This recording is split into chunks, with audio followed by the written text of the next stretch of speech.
യേശുദാസിന് പത്മവിഭൂഷൺ നൽകാൻ ശുപാർശ ചെയ്തിരിക്കുന്നു. കേരളവും തമിഴ്നാടും ആണ് ശുപാർശ നൽകിയിരിക്കുന്നത്. ഇപ്പോൾ വിശദാംശങ്ങളുമായി സന്തോഷ് ചേരുന്നു. സന്തോഷ്, കേരളത്തിൻ്റെയും തമിഴ്നാടിൻ്റെയും കൂടി ശുപാർശയുടെ അടിസ്ഥാനത്തിലാണോ തീരുമാനം?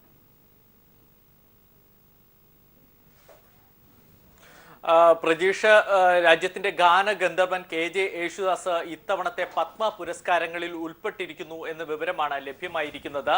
പത്മവിഭൂഷൺ അദ്ദേഹത്തിന് നൽകാൻ കേന്ദ്ര സർക്കാർ ശുപാർശ നൽകിയിരിക്കുന്നു. ഇന്ന് വൈകുന്നേരത്തോടു കൂടി പത്മ പുരസ്കാരങ്ങൾ രാഷ്ട്രപതി പ്രഖ്യാപിക്കും.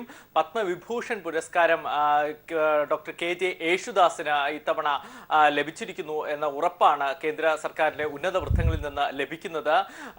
നിരവധി പുരസ്കാരങ്ങൾക്ക് അർഹനായ KJ യേശുദാസ് 2002 രാജ്യം അദ്ദേഹത്തിന് പത്മഭൂഷൺ പുരസ്കാരം നൽകി ആദരിച്ചിരുന്നു. 1975 പത്മശ്രീയും അദ്ദേഹത്തെ തേടിയിരുന്നു. ഇപ്പോൾ 2002 പത്മഭൂഷന് ശേഷം 15 വർഷത്തിന് ശേഷം പത്മവിഭൂഷൺ പുരസ്കാരം കൂടി അദ്ദേഹത്തെ തേടി എത്തുകയാണ്.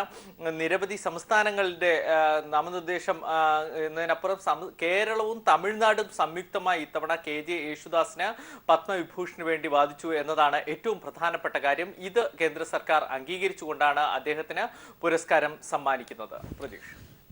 സന്തോഷാണ് വിശദാംശങ്ങൾ നൽകിയത്.